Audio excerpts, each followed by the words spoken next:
this evening. It's my pleasure to moderate this panel. Before Mr. Sanjay Kaul left, he asked me whether we in Kerala do anything more than AVGC. And I said that's what we're going to be discussing the next two panels. So here we are to discuss festivals. And the main content that we'd like to focus on is why festivals, why should Kerala look at it, and what can we get out of it? And we have our esteemed panelists here for that. And I'm going to start with Ravi Chandar. Ravi, you have been very, very instrumental in developing a number of cultural institutions in Bangalore, which is, we have a Habba, we have BICI, sorry, and the Literature Festival, yes. So why would you say that it is important that we invest ourselves in festivals, and what do we need to do to get that going? Sure. Thanks, Tanya, and thanks everyone for being here. The key thing I'd like to start with is basically festivals. You know, a city or a place, a town, it comes alive in its public spaces. It is increasingly important, particularly with this trend towards AI, etc. The shared community feeling that you have when you are in an audience with others sharing a common experience is indescribable. I mean, it could be a movie, it could be a performing arts, it could be a literature festival. So to my mind, the need that the festivals serve are multifold. One, to my mind, is this whole thing about getting the community together, revitalization of public spaces. In a world that is increasingly polarized, festivals play a big role in a way of evening out the kind of polarization that we see. And especially if you can find the middle ground between all this left, right, etc. Festivals play an extremely important role where people get exposed to ideas, if it's conversations, exposed to performances, if it's that nature. And essentially, you respect the audience's intellect to figure out what resonates with them, and you're putting it out like an a la carte service for people to consume. So I can't stress enough why festivals are important. It also does, of course, there are livelihood issues, economic issues. I'm not even going there. Just the sheer joy of people in this space getting a stage to perform or to talk, and for people to consume that. I call these as, it's a spa for the mind and soul. That's what we need. We need spas for the mind and soul. We have work, we have got family. This is another leg, the need. Coming to in terms of delivering on a festival, if I take Bangalore's example, I've had hands-on experience of two major festivals, which is the Bangalore Literature Festival for 13 years and the Bangalore Habba, now going to be in its third year. And what I've realized in this, in terms of models, is, you know, in the erstwhile era, the royalty, the Maharajas and Maharanis were the patrons of arts and culture. In today's world, my case has always been that we, the elite, and particularly the elite that has done well, whether it be in business or whatever, we owe a responsibility to patronize the arts and culture. And I don't know what is it about Bangalore. Maybe it is the traffic jam. Maybe it is Kaveri water. The number of people who come forward to support such activities in Bangalore is amazing. So for 13 years, we have done the Bangalore Literature Festival with no brands and individuals contributing money. And in 13 years, the festival has overall cost us about 22 crores. And that's just come from individuals who have contributed saying the city deserves a city festival like this. It's a slightly different model. It's a non-profit model, but also community driven. You look at the Bangalore Habba, where the budgets are much higher, you have a bunch of corporates willing to come forward and say, I believe the city will benefit from having a Habba like city festival, a sense of pride in the city, a sense of developing community and the like. And there are people who are writing out serious money without wanting Excel sheets as how many footfalls and what will be my return on investment. They're not even looking at that. So Bangalore, to my sense, my mind, is a little unique in the way this thing has developed. Lastly, just moving on, I've also got associated with premises like Bangalore International Center is a physical space that enables about 500 odd free to attend programs, conversation, arts, and culture over the year, all free to attend. So the importance of having spaces where arts and culture and conversations can flourish is equally important as doing seminal weekend events or week-long events or whatever you choose to do. So to my mind, both are important. You got to crack the model on how to make it viable because funding for the arts and culture is not easy. It's possible to do this as a non-profit model, which has been my experience. It's also possible to do this as a for-profit model where you make a business case why it is good for brands to get associated with it and you deliver similar products on a for-profit model. So both can coexist.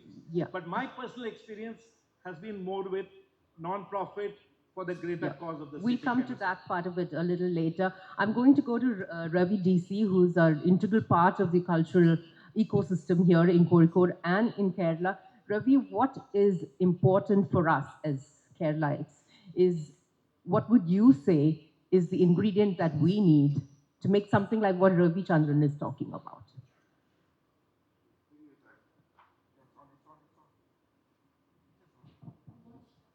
Hello.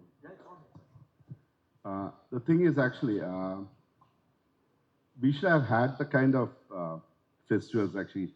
Kozhikode had Malabar Festival long back, but it kind of stopped after 2-3 years actually. So the kind of thing we needed for the festivals actually, we still lack the support system across Kerala. I mean, like, he said it's a non-profit, not-for-profit, actually, he's doing it. And I guess in Kerala, we find it really tough to run a festival because of the support. I mean, I know with Bangalore Lit Fest, one thing they have is actually, they have these 50,000 and 1 lakh rupee support, which is given by individuals rather than the sponsors. So in Kerala model, actually, I mean, be it, I don't know about the Madhurumi or the other literature festivals, actually, it's not easy to raise the fund for literature festivals, whereas the creative economy is quite critical, actually, in terms of festivals, be it music festival, be it lit fest, or whatever the kind of festivals are. And Kerala being one of the most read community in the country, people do enjoy that, but it's not easy for them to pay for the festivals or come to festivals when you say that it's costing us these kind of money. So it's quite hard in terms of appreciating the festivals, literature festival and all by paying or getting sponsorships. Sanjay has done Hay Festival long back in Kerala actually for 2-3 years. And I think one of the things he had is actually a sponsorship in Kerala was not easy. Finally, he had to bring Alchemist from Delhi on the 3rd year actually for the festival. I think that's... Yeah, and that's really a very important point because I think that's why we're here. Yeah, I Ravi, just you want to wanna add say one quick thing. I've always been saying this. This not for profit is a wrong word. It's not for loss. All of us just want to cover costs. I think if we can do that, we'll be able to go ahead. And this whole non-profit gives it a sense as though... Yeah, we'll come back to that in the second round. We're going to have only 2 rounds so you can speak a little more on this panel. Ravi, it's a very important point, and that's really the reason why the rest of us, including you, are working to sort of propagate this whole idea. And taking a cue from the other Ravi here, I'm going to go to Devika. Devika, it's very important what he spoke about. He spoke about community building and the idea of public spaces. For you, when you've seen a number of festivals through in Kerala, how have you looked at and what have you seen in terms of the micro and the macro impact that we've had? And the reason why I ask is so that the audience here and the community of Kerala can understand what the benefits are and why we need to start looking at the sector a little more seriously. Firstly, thank you so much for having me on this panel. Ultimately, why do we host festivals? We host festivals to sort of bring different sorts of people together, different sort of, we want to raise different sort of conversations. It's a platform for people to express themselves. And like you rightly said, the impact of these festivals is just not limited to the days the festivals are happening. It starts way before and lasts way after. Now, if you're talking on a much bigger level, the macro level you're talking about, the sort of people that come into the city when a festival is happening. For example, let it be KLF or let it be Mathabhumi festival when we're doing it in Trivandrum. We try to bring people from all over the world, all over the country, all over the state. The sort of the way it boosts the economy per se. Like all hotels are booked, restaurants are full, lot of things happening. The city comes to life, and the way it supports, let it be small business owners or the larger business owners, the way it supports the economy is, I think one. I think it's very important as far as festivals go. Another point that I would like to bring is festivals put places on the map. Now, when you think of, say, Jaipur, you have JLF comes to your mind, and when you think of Goa, film or music, that something comes to your mind. So it's something that puts the place on the map. So festivals, I think great festivals is just not about promoting the festival itself, but it promotes the space you're from, it promotes the people over there, it promotes your culture, it promotes all sorts of things. And I think what Sir spoke about earlier of that community building aspect. I think something that's really special about these festivals is that sense of pride or ownership that people have. Like, for example, when Car Festival is happening in Trivandrum, people all over that, they feel like they're a part of something larger. So that sense of community, like you rightly said, comes in over there. And I think what was spoken about earlier also, that support definitely is a space that we need a lot more help in. Like, I'm sure all of us are going through the same thing. It's been tough. Like Sir said earlier, it's not about making profit, it's about at least covering your costs as far as these festivals are concerned. We're trying to provide the best experience. We want to provide what's best for the audience. I think one thing that's worked for MBIFL, which is different, is even though it's a nominal fee, we do charge a small fee for audiences to enter the festival, because we want people who are actually really interested in the festival, people who are actually interested in listening to the sessions to be a part of the festival. And it's worked for us. I think we're doing our 7th edition, and for the past 6th edition, this is something that we've continued, and it's worked for us. But definitely, we would definitely need more support. Yeah, absolutely. I can assure the two of you that you're on the right track, and we need you to keep investing in this sector. And that's the only way we can have more festivals on board. I'm going to go to Minal. Thank you, Minal, for being here. The Timeless Ayodhya Festival is what I'd like to focus on. Minal is also part of an organization which you founded called Ex-Curators from Delhi. So tell us how you have actually taken the ingredients which are local. We're talking about the Ayodhya festival, we're talking about spirituality, we're talking about living heritage.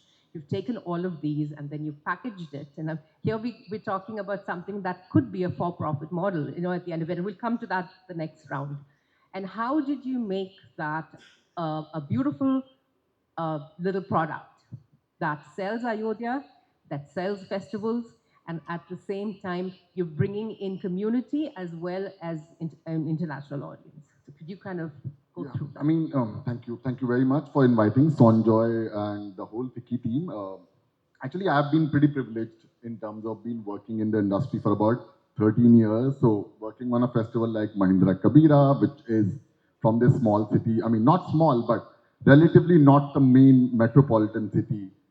Done things in Pushkar and places which are known to the tourism space, but not has got like enough cultural aspects as other cities has. So Ayodhya, when I started my own journey with Ex-Curator 2 years ago, and because of me coming from Aligarh, which is also a smaller town, allows me to be like, hey, these cities have got great kind of, you take names like Ayodhya, Haridwar, Rishikesh, they've got, and everybody will have that one thing saying, hey, we know what Ayodhya stands for. So the idea of that was that we piggy bank on the popularity of that city and see how we can present it beyond what's been already talked about. So we know Ayodhya, everybody knows Ayodhya for one obvious reason. But what we tried to do is try and build a community again. The people within Ayodhya have been for Timeless Ayodhya. And remember how we cracked it with going to the Maharaja of Ayodhya's house and saying, hey, your Haveli or the fort is still not working. I mean, in the best of the shape, while the city is celebrating a big, a big kind of monument which is being established there. So we thought the city has got tourism, the city has got global kind of presence that way. But still, the locals are struggling with the fact that they only have got one thing to piggy bank on. So we worked on things like creating smaller craft shops for them. Faizabad and Ayodhya has actually been struggling for a while. Once the temple came in, now they are all being really from 5,000 people, in that city. Now they get 50,000 people a day. So for that reason, I think we picked up a place like that and said, hey, the locals out from a Faizabad to Ayodhya, the proximity is about 10, 15 kilometers. But we realized that the people are really looking for opportunities where they can put out things beyond what Ayodhya has been famous for. So that was the reason for us to start things like Ayodhya. And I really believe that this whole Living Heritage series where we only talk about Rajasthan in a particular way, we have not done that justice enough for North India, I would say UP for that matter. So the idea of this is that we start smaller cities like Ayodhya and take them into a larger Living Heritage Festival. So in this series, we want to do Haridwar and Rishikesh. So try and tap into cities which are known and famous for what it is, the spirituality and the well-being, but give them a flavor which is more than just spirituality and what's been, what these cities have been famous for. Right, that's fantastic. And I think that sort of tells us what more is possible, and we can look at things from a different perspective. Ravi, I'm coming back to you. We mentioned about for-profits, we mentioned about not-for-profits. We have two festival directors here who are finding it not so easy to get things off the ground in Kerala. I don't want to go back to the fact that we can have any format, because you mentioned that. But how do we get others to start looking at this sector? And here we're talking about two publishing houses, and they have enough support on their own. But how does somebody small in the field start investing in this? So, the thing in this is really the organizers, if it's the non-profit model, the people behind it need to have the requisite credibility. It doesn't come overnight. You have to work on it, and year after year, your credibility on being able to deliver something. So you can't start with a big bang. You'll have to start smaller. And to my mind, anybody could do this, but it is a long haul and it is tough. It is extremely tough. In both their cases, there is a publishing house that's at the back of it. There is some kind of a business connection to the idea of doing this. Right. So we are talking about people for whom there is a business connect, and therefore there's a logic, and clearly they are backfilling losses from their pockets. There's no doubt about it. I'll be surprised if both of them are not doing that. That comes with the territory. But when somebody is trying to do it in a manner that either it's sustainable, or there's at least a marginal profit and consequently an entrepreneurial livelihood. Right. I think the guy to talk to really is Sanjoy. I mean, he is the living example. He's our God. We look at him and say, boss, this is possible by him. Why can't the rest of us? So we are all going before Lord Sanjoy on a day-to-day basis. And he's, of course, hit the big time in a big way. But there are other people who can do that. So you got to have either a marketing brand logic to make the business case, or you got to be able to tap into an emotive connection to the city or to the cause. Some people are interested in dance, some people are interested in music, some people are interested in art as therapy. So you got to find things which resonate with people who can write out the checks.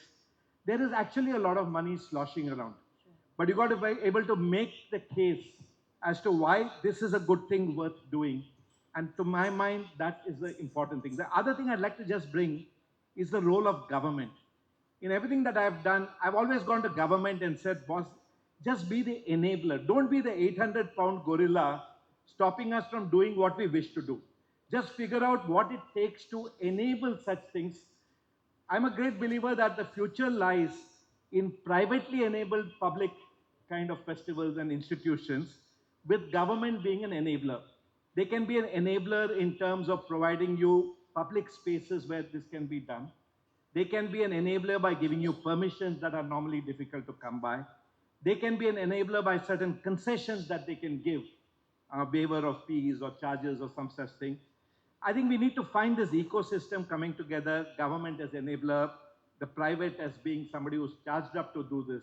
That's the way forward, Tanya. Right, and that's precisely the reason I think we're here, and Mr. Anu Bombika intends to take this forward with regards to the Kerala Startup Mission. I'm going to pull this question I just want to add forward. that. To me, the thing that struck me is for the Kerala Startup Mission to take this. I can't see many other states where they would think, I mean, Bangalore is more startup than Kerala startup is by a long mile.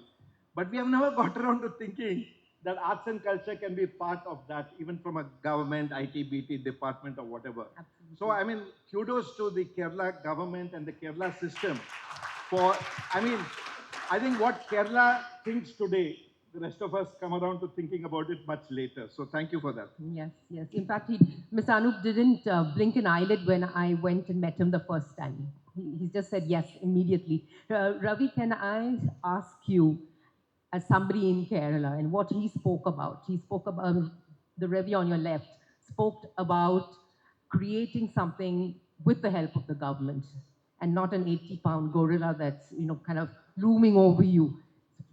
With regards to Kerala and policy change, infrastructure, and all of these things we kind of tussle with, where do you think the government can step in, Kerala specific? I think we also had a similar example actually. I mean, in terms of what government has provided. In fact, the first Kerala, the Kerala Treasure Festival we did in the Calicut beach was actually, that is where the garbage was dumped. The corporation dumps the garbage on a daily basis over there. So we had to remove 40 truckloads of garbage from there and to show the government that's a good space to have a literature festival. The very next year, the member of the Legislative Assembly, Pradeep Kumar, came and said that if you're going to make it as a permanent thing here, I will spend 7 crores for infrastructure.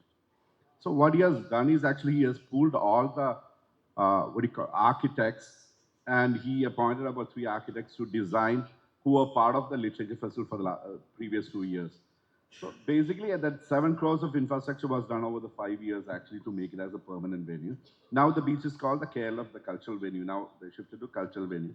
So that's one thing. Over the years, actually, I mean, like we have during the parties we have for the literature festival, some of the the construction industry people have said that another 500 rooms are coming in 4-star and 5-star in Kozhikode because of the literature festival happened. So there's an array of things happening one after another because of that actually.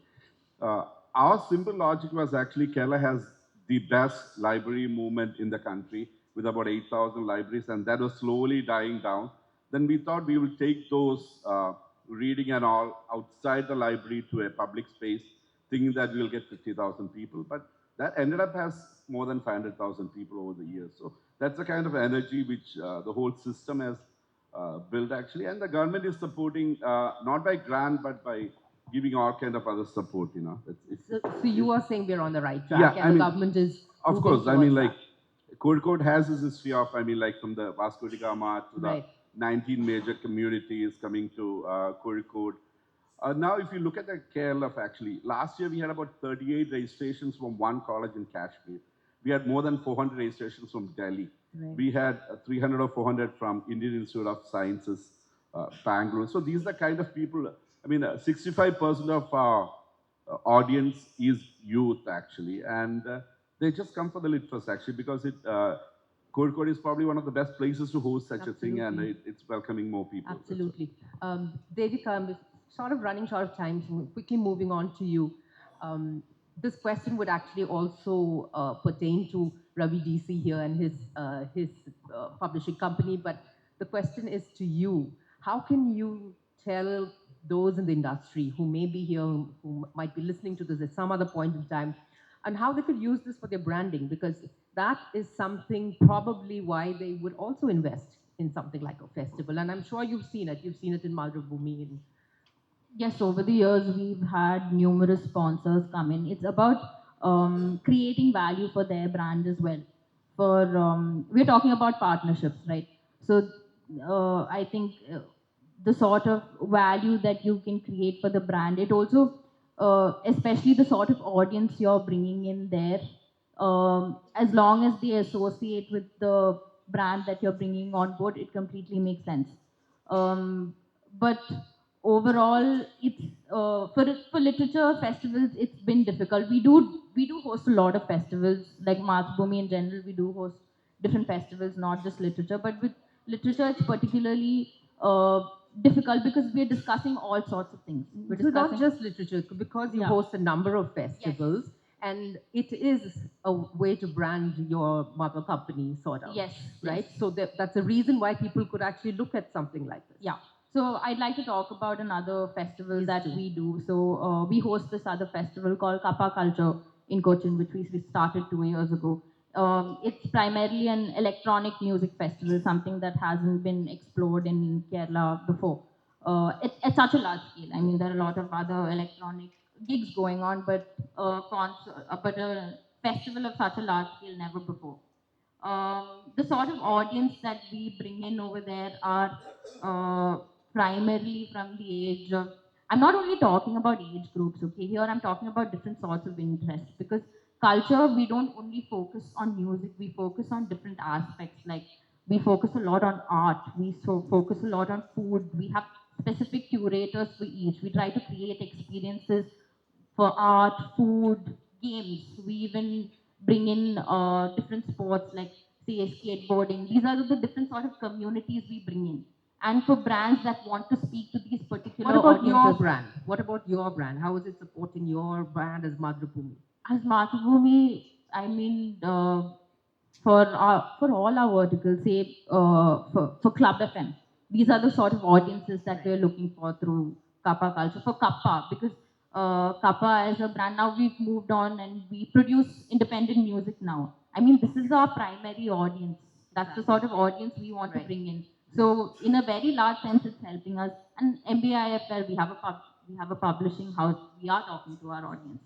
So, in that sense, it of course helps our brand, and overall we're also bringing in a new audience because people who haven't been consuming our brand in any sense, let it be in terms of, we're primarily a news company, so bringing in different sorts of audiences also through these festivals has really helped and sort of helped us build a community outside of what we've had before. Right, right, right. Yeah, thank you. Minal, the last questions to you. I'm sure Ravi and Devika both would have their own statistics and their own perspectives to what I'm going to ask you, but when we speak about Ayodhya per se, and connecting to what Paramita was mentioning earlier, the cultural mapping and things like that, what have you personally seen in the sense that what does it do to a city? I know it does a lot, but is there something specific that you'd like to speak about which would, attract more investors into this particular sector? So, this year, as it was the first year, and Ayodhya being a city which a lot of locals feel very, very proud of. Obviously, we tried to lock in organizations like the UP Tourism or the tourism department. But we got a great response from the locals who became the patrons of the festival. We had no choice. We were in the position saying we need to do this festival this year, otherwise it will be pushed for the next year. We actually picked up 30, influential families which we figured out and knocked their heads saying, hey, we are hosting something in your city. We don't want a lot of money. Give us a small chunk, which could vary from whatever amount they would do, which is a much smaller amount we are asking any sponsor. We'll give them a lot of love. They became our delegates. They also became our patrons. They also became our ambassadors. So we got around 15 of those people who came in and actually supported the festival more than the sponsors could. Right. That became a backup plan, but actually worked out in favor for us. Similarly, then we continue to nurture the usual of the brands there available. So it is, the idea for us to set up Ayodhya was, if we'll continue to keep talking about it and not put a festival there, it will be a dream. So even if we were putting it from our pocket and getting, really beg, borrow, steal, and we got those 15 people who are now going to be at least with us for the next 5 years. So now the festival, so we tried, we knew what's the shortfall we had. We went with that shortfall to these people saying, hey, we need support. And we were lucky enough because we were maybe sitting in the Maharaja's house, we got a fairly decent response. Right. So I think that's where the local community needs to come in both.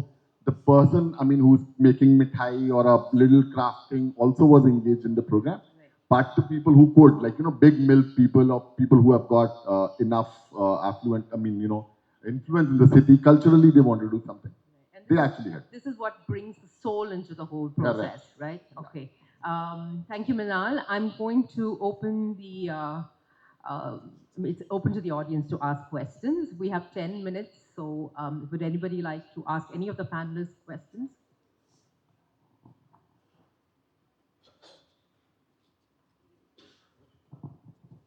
Nobody wants to start a festival in Kerala. Amit, yeah. Amit wants to ask.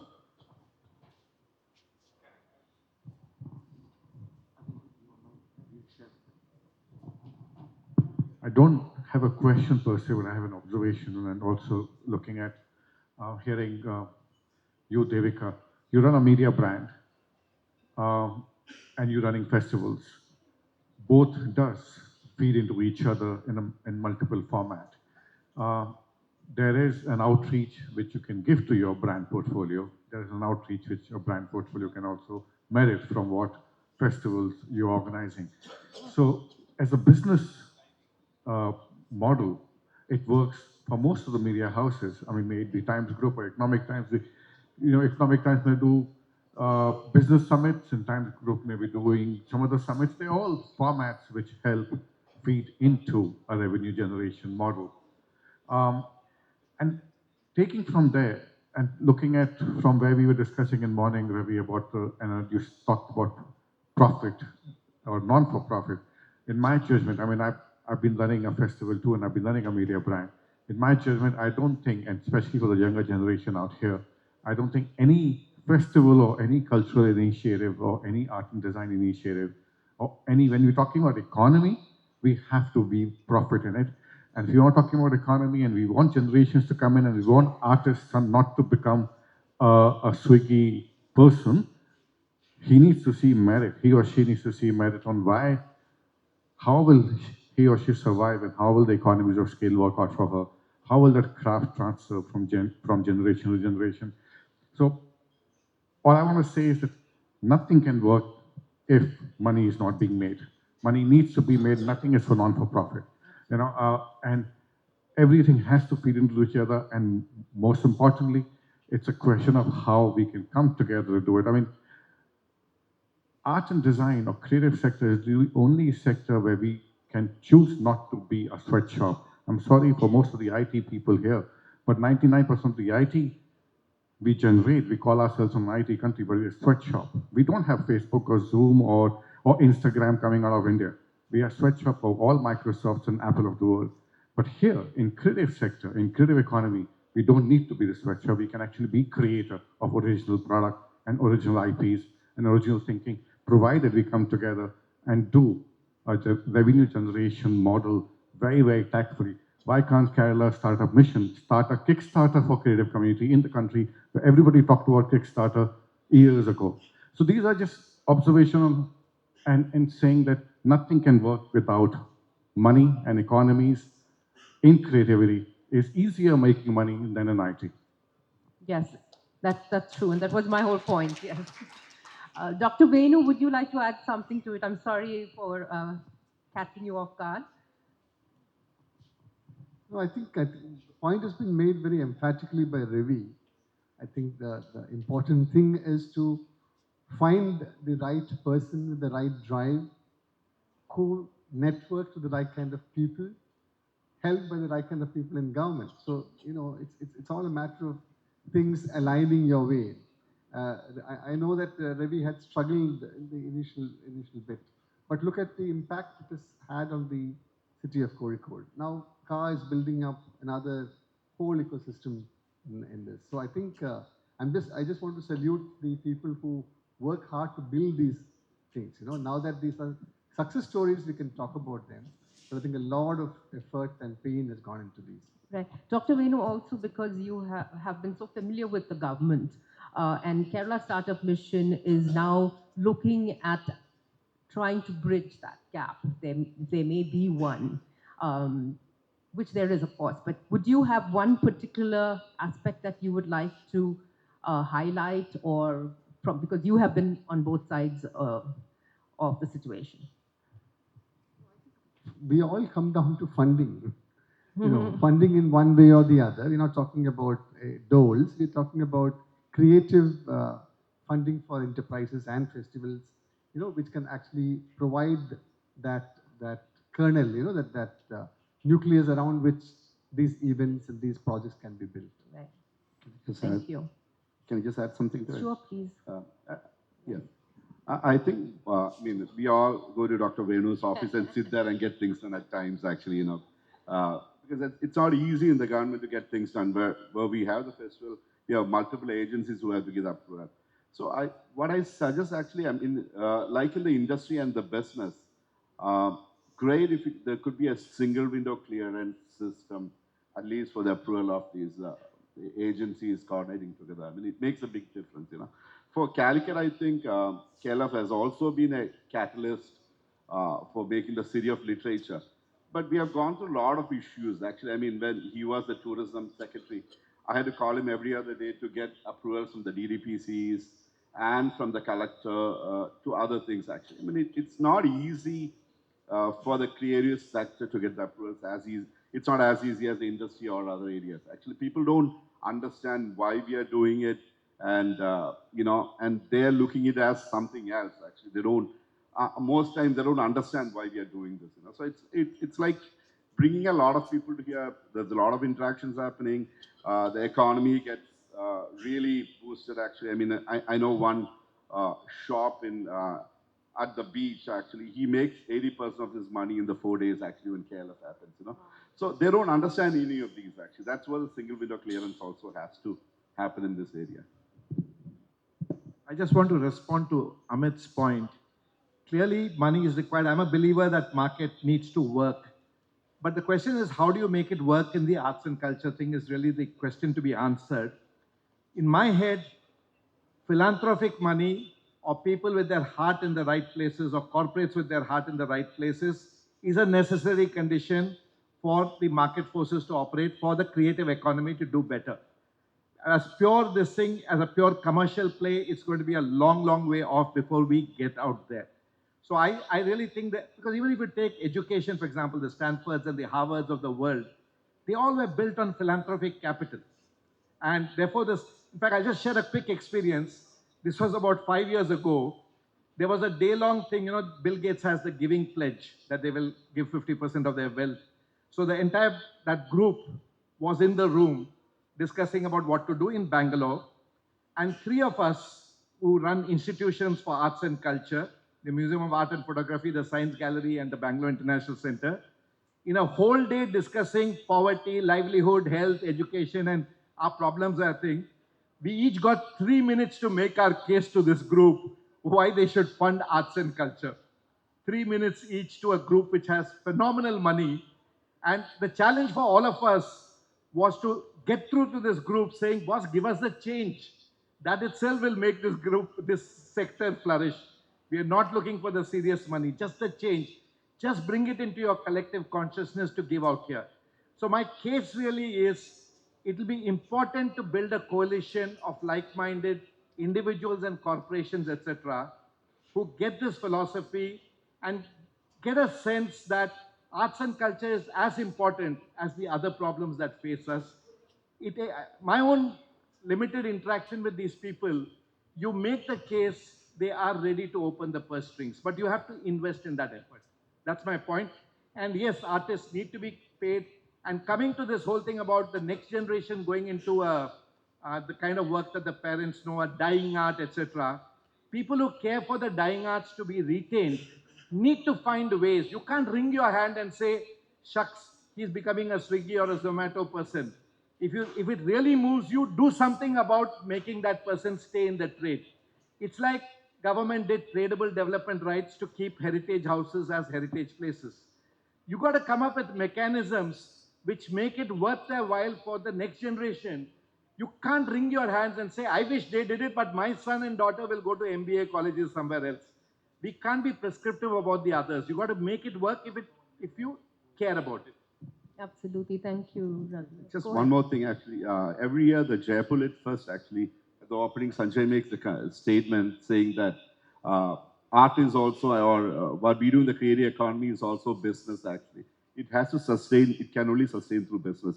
So it's one statement, he makes it every year. I mean, which is quite important that, I mean, art has to sustain, and the culture. Yeah, that's very important. I mean, that's what we were talking about right from the beginning. Priya, just give me 1 second. Do we have any more questions? Oh, there's somebody at the back. Yeah, we have some time. You can ask. And then there's a person there. There's somebody else. This table, third table. One hand went. Hi, sir. Thank you. Thank you for the. I just want to ask Devi DC sir for my question. He just said he just take so many discussions with the TPC collectors and with MLAs, the governments and all. So I'm just trying to put my place on in the Indian map as well, like KLF did. So, but in another industry. So I just want to ask how can I leverage government, or how can I get advantage of government from to support my own kind of festival kind of thing? Like how will be the best way to leverage them? Maybe I can answer that also. I think Yeah. Chania, Dr. Venu, can I? I'm going to answer this on behalf of Kerala Startup Mission with Mr. Anup Ambika's permission. This is what Kerala Startup Mission intends to do with the Creative Incubator. Setting up a creative incubator provides the opportunity for people like you and me, if I want to do something, to step out there, get the government connections or whatever you need, your business connections that you need, because as an artist, you might, or one might not know these things, and that's what Kerala Startup Mission intends to do. So you just have to connect with Nasif or somebody who's here from Kerala Startup Mission. Yeah. There's one more question, I think.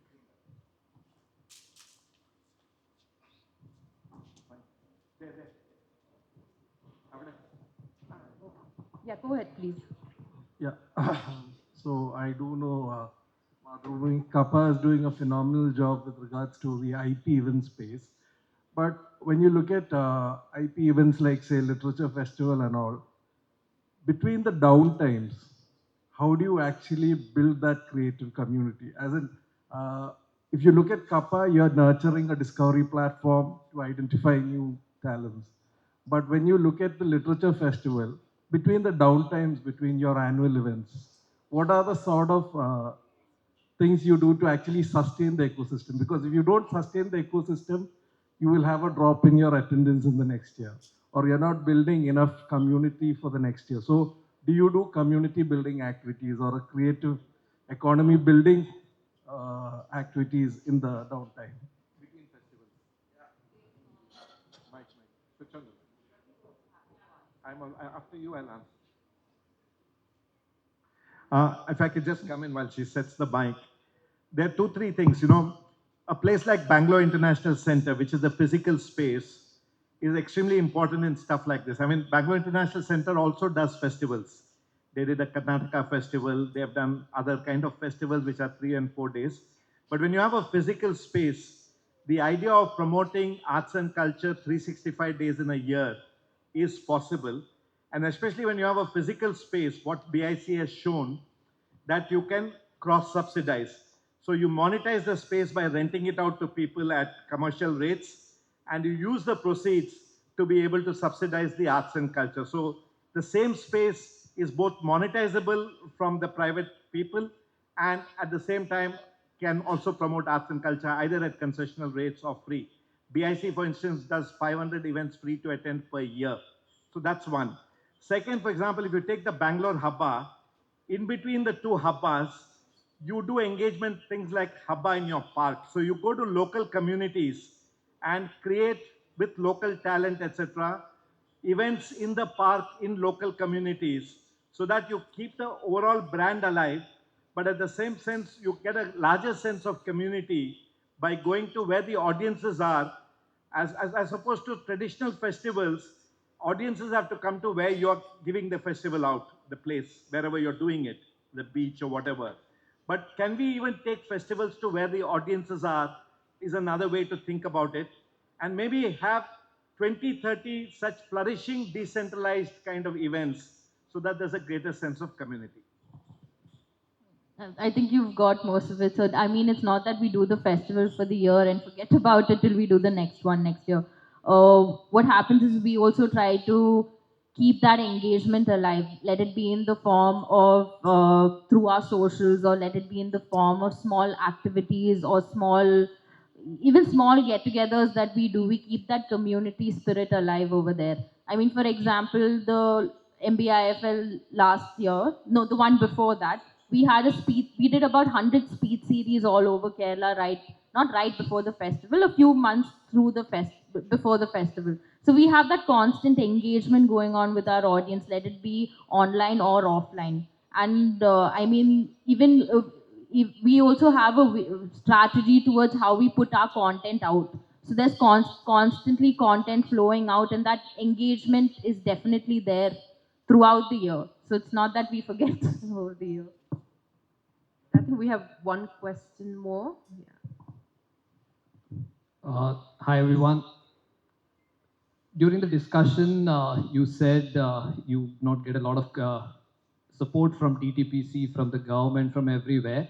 I just wanted to ask you one question. When you do these festivals, there is a very large travel fraternity here, which does and brings a lot of people in terms of cultural and other things. And actually, during your festivals like the DC's KLF and Ka and Malabar Horse, there are people who take people around to show them culture rather than not coming to the site. How can you include the travel fraternity? We have a very strong travel fraternity in Malabar area and across Kerala who usually do not get an attention during the festival. We actually can help you more in taking people outside the literature festival or any festival and later on bring them back there. That can be an addition that you can always think about when you do another festival in the future, because we are all here to support you on that front.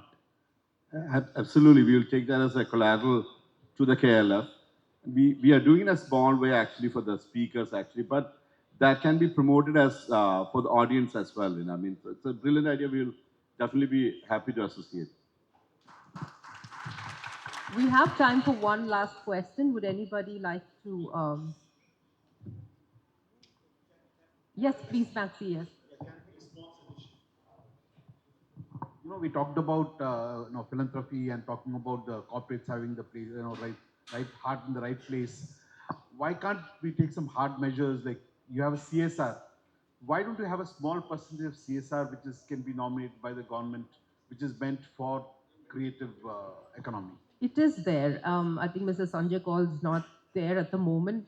Sanjay could probably tell you there is a percentage that is dedicated to it. In Kerala, we have less of it though, because it completely depends on each company what their goal for their CSR is and things like that. But I know where you're coming from, and that's why we have people like Dr. Venu here who probably would advise that at some point that policy change is required, and that's why we're all here. It's already been mandated to do 2%. You're asking for a further mandate saying in this direction. Either do it beyond 2% or within 2%. But the point there is today, corporates are already funding literature festival from their CSR money.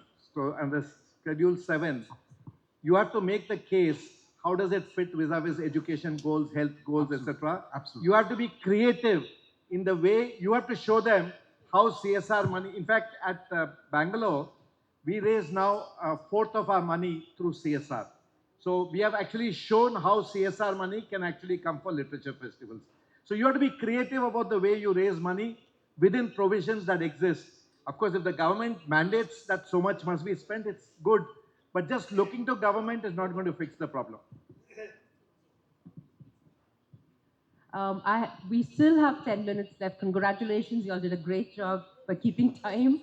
I have a surprise question for each of you, if you don't mind. Ravi, I'm going to start with you. I don't know how many of you all noticed, but he's come in with a fractured foot all the way from Bangalore. He's been with us, and his commitment is very commendable. Ravi, what makes you do what you do? Hello, yeah. So in my case, I used to be an entrepreneur running a market research firm, helping companies scale up 10x and 15x. That's what's my really day life. I had a chance to work with government on trying to fix the hard infrastructure and subsequently some dabbling in this arts and culture. And the reality is, I just found that I enjoyed it immensely. I enjoyed it a lot more than my work, my entrepreneurial work. And consequently, I was hooked. I was fortunate financially that I was able to pursue what I liked. And because I like this more than the other stuff, for the last 25 years, this is all that I've been doing, either working with government on trying to fix hard infrastructure. In fact, I'm a self-described patron saint of lost causes in Bangalore. Most people know me as that. They know me initially as Hema's husband. You'll hear her in the next panel. And after that is patron saint of lost causes, because I take up causes that go nowhere, trying to fix Bangalore's garbage, traffic, various things. But the point really is, people think in terms of these activities are giving back to society. I don't look at it that way. Actually, at the end of the day, I get energized by doing these things. By just seeing a crowd, I'm sure for the Lit Fest, Ravi gets more joy when he sees that first wave of crowd at 9 in the morning. We're going to ask Ravi that. On the first day of the festival, it's an indescribable feeling that you have enabled something like that by your efforts. And nothing can match that, not helping companies make 10x more revenue through your advice, etc. So you have to find something that actually tickles you and saying, this is what I've been fortunate and privileged that I happened to find my calling and was in a privileged position to be able to do it. This is not for everyone, but it can be for people who can actually find things in the arts, in the creative economy, either as artists or as event organizers, etc., to find saying, boss, this is worth it, and go down that road. Yeah, thank you, Ravi. Ravi, you have half a minute. Why do you do what you do? Thing is actually, it started as a tribute to my dad. Actually, he was a teacher. Then Tony's uncle and my dad started a bookshop. Then we went into cooperative. So it was an institution builder. So I thought we should, and he was one of the persons instrumental in the reading habits of Malayalis actually in the 1945 onwards actually. So as a tribute to him, we did it actually, and I find joy, like you said, I find joy in seeing the people around and fulfilling his dreams. Devika, what about you? I mean, the simple answer is I love doing it. I love doing it because I'm really, I can say it's something that I'm very, very passionate about. Let it be the literature festival or the music festival or events in general is something that I'm very passionate about, apart from the other roles that I do in the company. But events is a segment that I'm, it's one of the roles. yeah, it's one of among everything. Yes. I think that's something that I'm truly passionate about. If, like when it comes to things like design, I really love it, and I put my 100% in there. That's why I think it. And I mean the sort of challenges that you face every year. I think that's what the whole experience makes it really truly amazing, very meaningful. So yeah, that's why I love it. Minal, what about you?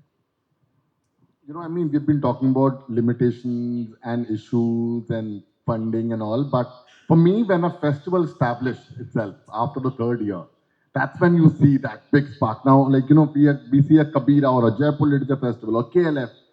After it's established, the first 3 years, we all know it's like a baby. You are, really putting it into the cradle and then bringing it alive. But when the third year or whenever it gets established, the kind of satisfaction it gives you, just seeing the program happen, that high, I mean, I think we all are living for that high in terms of being able to get that happy faces.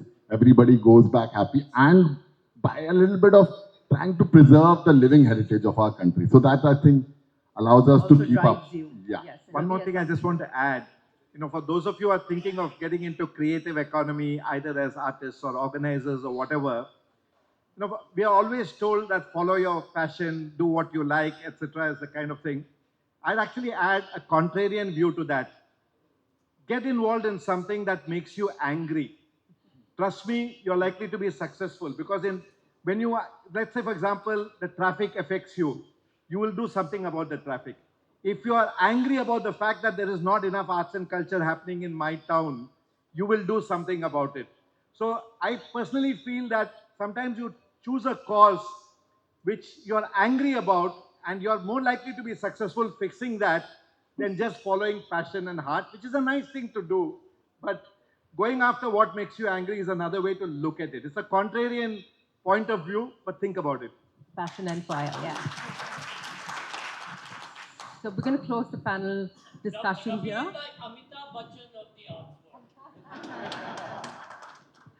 Yes, thank you, Minal, Devika, and both the Ravis. Thank you, and thanks to all of you for being patient with our discussions and whatever we had to contribute. Thank you very much.